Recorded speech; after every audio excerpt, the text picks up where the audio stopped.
ಸ್ನೇಹಿತರೆ, railway recruitment cell northern ರೈಲ್ವೆಯಲ್ಲಿ ಕಲಿತಿರ್ತಕ್ಕಂಥ ಅಪ್ರೆಂಟಿಸ್ ಹುದ್ದೆ ನೇಮಕಾತಿ ಬಗ್ಗೆ ಇವತ್ತಿನ ನೋಡೋದಲ್ಲಿ ಪ್ರತಿಯೊಂದನ್ನು ಕೂಡ ಇವರಿಗೆ ನೋಡೋಣ. ಅದೇ ರೀತಿ ಒಂದು ವಿಡಿಯೋನ ಯಾರಾದರೂ ಹೊಸ ಸಬ್ಸ್ಕ್ರೈಬ್ ಮಾಡ್ಕೊಳ್ಳಿ.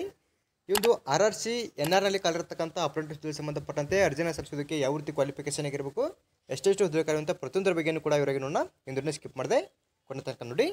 ಇಲ್ಲಿ ಮೊದಲಾಗಿ ಅರ್ಜಿನ ಸಲ್ಲಿಸೋ ಪ್ರಾರಂಭ ದಿನಾಂಕದ ಬಗ್ಗೆ ನೋಡ್ತಿದ್ರೆ 11/12/2023 ಅರ್ಜಿನ ಸಲ್ಲಿಸೋದಕ್ಕೆ ಪ್ರಾರಂಭವಾಗುತ್ತೆ. ಇನ್ನು ಅರ್ಜಿನ ಸಲ್ಲಿಸೋ ಕೊನೆಯ ದಿನಾಂಕ ಬಂದ್ಬಿಟ್ಟು 11/1/2024 ತನಕ ನೀವು ಇಲ್ಲಿ ಅರ್ಜಿನ ಸಲ್ಲಿಸಬಹುದಾಗಿರುತ್ತೆ. ಇನ್ನು ಯಾವ ರೀತಿ ಅರ್ಜಿನ ಸಲ್ಲಿಸೋದು ಅಂದರೆ ನೀವು ಇಲ್ಲಿ ಆನ್ಲೈನ್ ಮೂಲಕ ಅರ್ಜಿನ ಸಲ್ಲಿಸಬೇಕಾಗುತ್ತೆ. ಈ ಒಂದು ಅಪ್ಲೈ ಮಾಡೋ ಲಿಂಕನ್ನು ನಮ್ಮ ಟೆಲಿಗ್ರಾಮ್ ಕೂಡ ಹಾಕಿರ್ತೀನಿ. ಎಲಿಜಿಬಲ್ ಆಗಿರತಕ್ಕಂಥ ಅಭ್ಯರ್ಥಿಗಳು ಒಂದು ಲಿಂಕ್ ಮೇಲೆ ಕ್ಲಿಕ್ ಮಾಡ್ಕೊಂಡು ಅರ್ಜಿನ ಸಲ್ಲಿಸ್ಬೋದು. ಇನ್ನು ಅರ್ಜಿನ ಸಲ್ಲಿಸೋದಕ್ಕೆ ಯಾರೆಲ್ಲ ಎಲಿಜಿಬಲ್ ಆಗಿರ್ತಾರೋ ಅದರ ಬಗ್ಗೆಯೂ ಕೂಡ ಮುಂದೆ ನಿಮಗೆ ಇವರಾಗಿ ತಿಳಿಸ್ಕೊಡ್ತೀನಿ. ಇನ್ನು ಇಲ್ಲಿ ಒಂದು ಮೆರಿಟ್ ಲಿಸ್ಟ್ನು ಕೂಡ ಅವರು ಯಾವಾಗ ಬಿಡುಗಡೆ ಮಾಡ್ತೀವಿ ಅಂತ ಕೂಡ ಅವರು ಡೇಟ್ನು ಕೂಡ ಇಲ್ಲಿ ಅನೌನ್ಸ್ ಮಾಡಿದ್ದಾರೆ.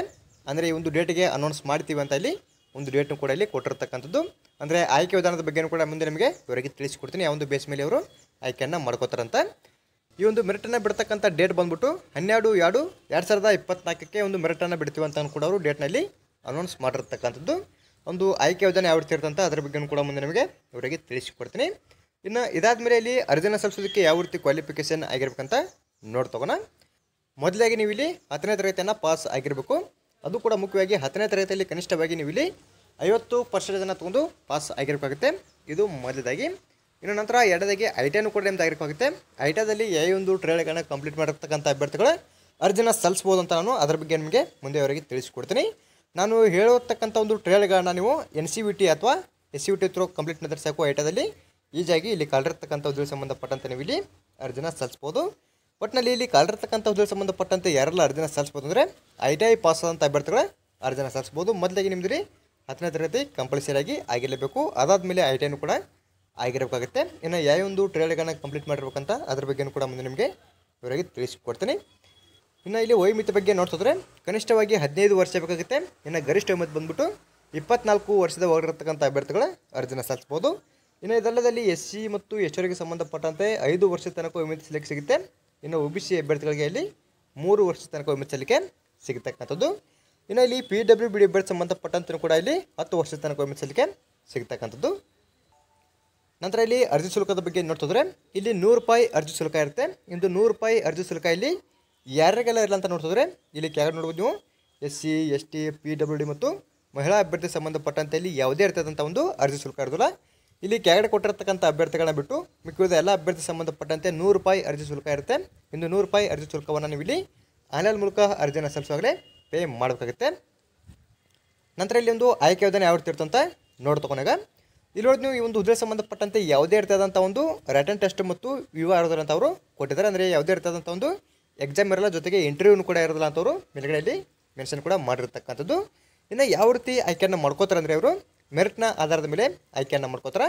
ಈ ಒಂದು ಮೆರಿಟನ್ನು ಅವರು ಯಾವ ಒಂದು ಬೇಸ್ ಮೇಲೆ ಬಿಡುಗಡೆ ಮಾಡ್ತಂದರೆ ನೀವು 10ನೇ ತರಗತಿಯಲ್ಲಿ ತೊಗೊಂಡಿರ್ತಕ್ಕಂಥ ಪರ್ಸೆಂಟೇಜು ಮತ್ತು ಐಟಾದಲ್ಲಿ ತೊಗೊಂಡಿರ್ತಕ್ಕಂಥ ಒಂದು ಪರ್ಸೆಂಟೇಜನ್ನು ಆಧಾರವಿಟ್ಕೊಂಡು ಒಂದು ಮೆರಿಟನ್ನು ಅವರು ಬಿಡುಗಡೆ ಮಾಡ್ತಕ್ಕಂಥದ್ದು. ಇನ್ನೊಂದು ಮೆರಿಟ್ನಲ್ಲಿ ಕ್ವಾಲಿಫೈ ಆದಂಥ ಅಭ್ಯರ್ಥಿಗಳಿಗೆ ಅವರು ಮುಂದಿನ ಹಂತದಲ್ಲಿ ಡಾಕ್ಯುಮೆಂಟ್ ವೆರಿಫಿಕೇಷನ್ ಕೂಡ ಇಲ್ಲಿ ಚೆಕ್ ಮಾಡ್ತಾರೆ. ಅಂದರೆ ಡಾಕ್ಯುಮೆಂಟ್ ವೆರಿಫಿಕೇಷನ್ ಕೂಡ ಇಲ್ಲಿ ಇರತಕ್ಕಂಥದ್ದು. ಈ ಒಂದು ಮೆರಿಟ್ನಲ್ಲಿ ಕ್ವಾಲಿಫೈ ಆದಂಥ ಅಭ್ಯರ್ಥಿಗಳಿಗೆ ಅವರು ಸಪ್ರೇಟಾಗಿ ಮೇಲ್ ಅಥವಾ SMS ಮೂಲಕ ನಿಮಗೆ ಅವರು ತಿಳಿಸ್ತಕ್ಕಂಥದ್ದು. ಇನ್ನು ಒಂದು ಕ್ವಾಲಿಫೈ ಆದಂಥ ಅಭ್ಯರ್ಥಿಗಳಿಗೆ ಇಲ್ಲಿ ಮುಂದಿನ ಹಂತದಲ್ಲಿ ಡಾಕ್ಯುಮೆಂಟ್ ವೆರಿಫಿಕೇಷನ್ ಕೂಡ ಇರತಕ್ಕಂಥದ್ದು. ಇಲ್ಲಿ ಆಯ್ಕೆ ವಿಧಾನದ ಬಗ್ಗೆ ಅವರು ಪ್ರತಿಯೊಂದನ್ನು ಕೂಡ ಇವರಿಗೆ ಕೊಡಿದರೆ ಇಲ್ಲಿ ಕೊಟ್ಟಿರ್ತಕ್ಕಂಥ ಒಂದು ಆಯ್ಕೆ ವಿಧಾನದ ಬಗ್ಗೆ ಸರಿಯಾಗಿ ಚೆಕ್ ಮಾಡ್ಕೊಳ್ಳಿ. ಇನ್ನು ಇದಾದ ಮೇಲೆ ಇಲ್ಲಿ ಕ್ಯಾಲ್ಕುಲೇಷನ್ ಮಾರ್ಕ್ಸ್ ಅಂತ ಕೊಡಿದ್ರೆ ಇಲ್ಲಿ ಯಾವ ರೀತಿ ಒಂದು ಮಾರ್ಕ್ಸ್ಗಳನ್ನ ಕ್ಯಾಲ್ಕುಲೇಷನ್ ಮಾಡಿ ಒಂದು ಮೆರಿಟನ್ನು ಬಿಡುಗಡೆ ಮಾಡ್ತೀವಿ ಅಂತ ಕೂಡ ಇನ್ನಷ್ಟು ಇವರಿಗೆ ಇಲ್ಲಿ ಕೊಡಿದ್ರೆ ಇಲ್ಲಿ ಕೊಟ್ಟಿರ್ತಕ್ಕಂಥ ಮಾಹಿತಿನ ಸರಿಯಾಗಿ ಚೆಕ್ ಮಾಡ್ಕೊಳ್ಳಿ. ನಂತರ ಇವಾಗ ಇಲ್ಲಿ ಒಂದು ಟ್ರೈನಿಂಗ್ ಪೀರಿಯಡ್ ಮತ್ತು ಸ್ಟೈಪೆಂಡ್ ಬಗ್ಗೆ ನೋಡ್ತಕೊಂಡಾಗ ಇಲ್ಲಿ ಕಾಲಿರ್ತಕ್ಕಂಥ ಯಾವುದೇ ಟ್ರೇಡ್ಗೂ ಕೂಡ ನೀವು ಇಲ್ಲಿ ಅಪ್ಲೈ ಮಾಡಿದ್ರೆ 1 ವರ್ಷ ಮಾತ್ರ ನಿಮಗೆ ಇಲ್ಲಿ ಟ್ರೈನಿಂಗ್ ಪೀರಿಯಡ್ ಇರ್ತಕ್ಕಂಥದ್ದು. ಇನ್ನೊಂದು ಸ್ಟೈಪೆಂಡ್ ಬಗ್ಗೆ ನೋಡ್ತಿದ್ರೆ ನಿಮಗೆ ಇಲ್ಲಿ ಸ್ಟೈಪೆಂಡ್ ಬಂದ್ಬಿಟ್ಟು ₹7,000 ಇಂದ ₹8,000 ತನಕ ನಿಮಗೆ ಸ್ಟೈಪೆಂಡು ಕೂಡ ಇಲ್ಲಿ ಸಿಗತಕ್ಕಂಥದ್ದು. ಇಲ್ಲಿ ಅವರು ಇನ್ನಷ್ಟು ಇವರಿಗೆ ಕೊಡಿದ್ರೆ ಕರೆಕ್ಟಾಗಿ ಚೆಕ್ ಮಾಡ್ಕೊಂಡು ಅಪ್ಲೈ ಮಾಡಿ. ನಂತರ ಇಲ್ಲಿ ಔಟ್ ಅಪ್ಲೈ ಅಂತ ಕೊಡಿದ್ರೆ ಇಲ್ಲಿ ಕಾಲಿರ್ತಕ್ಕಂಥ ಒಂದು ಹುದ್ದೆಗೆ ನೀವು ಇಲ್ಲಿ ಆನ್ಲೈನ್ ಮೂಲಕ ಅರ್ಜಿನ ಸಲ್ಲಿಸಬೇಕಾಗುತ್ತೆ. ಒಂದು ಅಪ್ಲೈ ಮಾಡೋ ಲಿಂಕನ್ನು ನಮ್ಮ ಟೆಲಿಗ್ರಾಮ್ ಮೇಲೆ ಹಾಕಿರ್ತೀನಿ. ಎಲಿಜಿಬಲ್ ಆಗಿರ್ತಕ್ಕಂಥ ಅಭ್ಯರ್ಥಿಗಳು ಒಂದು ಲಿಂಕ್ ಮೇಲೆ ಕ್ಲಿಕ್ ಮಾಡ್ಕೊಂಡು ಅರ್ಜಿನ ಸಲ್ಲಿಸ್ಬೋದು. ಇನ್ನು ನಿಮಗೆ ಇಲ್ಲಿ ಅರ್ಜಿನ ಸಲ್ಲಿಸೋದ್ರ ಬಗ್ಗೆ ಗೊತ್ತಾದಲ್ಲಿ ಇಲ್ಲಿ ಕೆಳಗಡೆ ಕೊಟ್ಟಿರ್ತಕ್ಕಂಥ ಒಂದು ಸ್ಟೆಪ್ಸ್ಗಳನ್ನ ಫಾಲೋ ಮಾಡ್ಕೊಂಡು ಕೂಡ ನೀವು ಇಲ್ಲಿ ಈಜಾಗಿ ಅರ್ಜಿನ ಸಲ್ಲಿಸ್ಬೋದಾಗಿರುತ್ತೆ. ಇನ್ನೊಂದು ಡಿವಿಷನ್ನ ಆಧಾರದ ಮೇಲೆ ಇಲ್ಲಿ ಎಷ್ಟೆಷ್ಟು ಹುದ್ದೆ ಕಲಿಯುವಂಥವ್ರು ಸಪ್ರೇಟಾಗಿ ಇಲ್ಲಿ ಒಂದು ಕ್ಯಾಟಗರಿ ಆಧಾರದ ಮೇಲೆ ಕೂಡ ಕೊಟ್ಟಿರ್ತಕ್ಕಂಥದ್ದು. ಇಲ್ಲಿ ಕಾಲಿರ್ತಕ್ಕಂಥ ಒಂದು ಡಿವಿಷನ್ನ ಆಧಾರದ ಮೇಲೆ ಯಾವ ಒಂದು ಟ್ರೇಡ್ಗಳನ್ನ ಕಂಪ್ಲೀಟ್ ಮಾಡಿರ್ತಕ್ಕಂಥ ಅಭ್ಯರ್ಥಿಗಳ ಅರ್ಜಿನ ಸಲ್ಲಿಸ್ಬೋದು ಅಂತ ಅವರು ಇಲ್ಲಿ ಕೊಟ್ಟಿರ್ತಕ್ಕಂಥದ್ದು. ಇಲ್ಲಿ ಮೊದಲಾಗಿ ನಾವು ಒಂದು ಡಿವಿಷನ್ನ ಆಧಾರದ ಮೇಲೆ ನೋಡ್ತಗೋಣ. ಇದು ಕ್ಲಸ್ಟರ್ ಲಕ್ನೋ ಡಿವಿಷನ್ಗೆ ಸಂಬಂಧಪಟ್ಟಂತೆ ಇಲ್ಲಿ ನೋಡ್ಬೋದು ನೀವು ಒಂದು ಕ್ಯಾಟಗರಿ ಆಧಾರದ ಮೇಲೆ ಎಷ್ಟೆಷ್ಟು ಹುದ್ದೆ ಕಲಿಯುವಂಥವ್ರು ಕೆಳಗಡೆ ಇಲ್ಲಿ ಕೊಟ್ಟಿರ್ತಕ್ಕಂಥದ್ದು. ಇಲ್ಲಿ ಟೋಟಲಾಗಿ 335 ಹುದ್ದೆಗಳ ಈ ಒಂದು ಡಿವಿಷನಲ್ಲಿ ಖಾಲಿ ಇವೆ.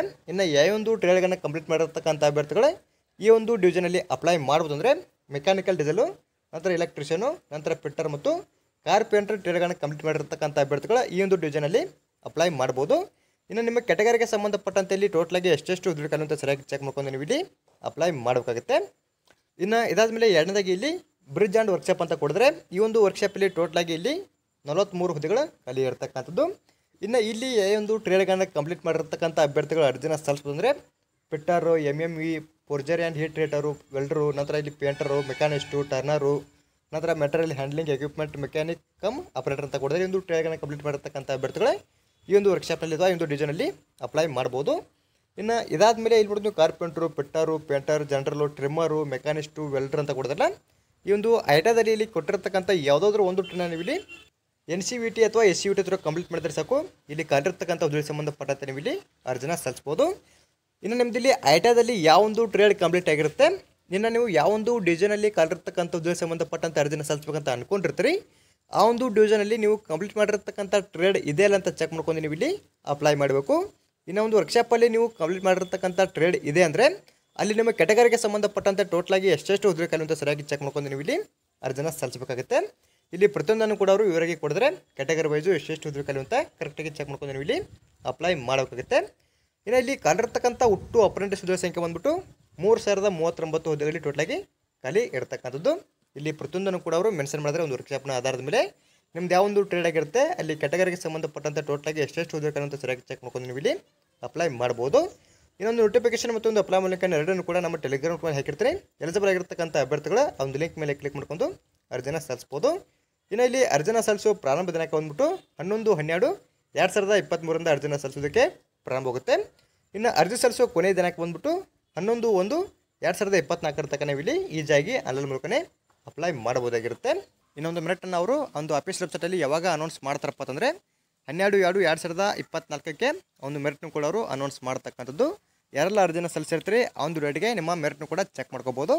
ಈ ಒಂದು ಮೆರಿಟ್ನಲ್ಲಿ ಕ್ವಾಲಿಫೈ ಆದಂಥ ಅಭ್ಯರ್ಥಿಗಳಿಗೆ ಇಲ್ಲಿ ಮುಂದಿನ ಹಂತದಲ್ಲಿ ಡಾಕ್ಯುಮೆಂಟ್ ವೆರಿಫಿಕೇಷನ್ ಕೂಡ ಇರತಕ್ಕಂಥದ್ದು. ಯಾರೆಲ್ಲ ಅರ್ಜಿನ ಸಲ್ಲಿಸ್ಬೇಕಂತ ಅನ್ಕೊಂಡಿರ್ತಾರೆ ಇಂದು ನೋಟಿಫಿಕೇಷನ್ ಕೊಟ್ಟಿರ್ತಕ್ಕಂಥ ಪ್ರತಿಯೊಂದು ಮಾಹಿತಿನೂ ಕೂಡ ಸರಿಯಾಗಿ ನೋಡ್ಕೊಂಡು ಅರ್ಜಿನ ಸಲ್ಲಿಸಿ. ಅದೇ ರೀತಿ ಒಂದು ಮಾಹಿತಿ ಮುಗಿಸಿದ್ರೆ ನಮ್ಮ ಚಾನಲ್ ಸಬ್ಸ್ಕ್ರೈಬ್ ಕೂಡ ಲೈಕ್ ಮಾಡಿರಿ, ನಿಮ್ಮ ಸ್ನೇಹಿತರು ಕೂಡ ಶೇರ್ ಮಾಡಿ, ಅವರು ಕೂಡ ಒಂದು ಹುದ್ದೆಯಲ್ಲಿ ಅರ್ಜಿನ ಸಲ್ಲಿಸಲಿ. ಅದೇ ರೀತಿ ಮತ್ತೆ ಮುಂದುವರೆದು ಭೇಟಿ ಆಗೋಣ. Thanks for watching.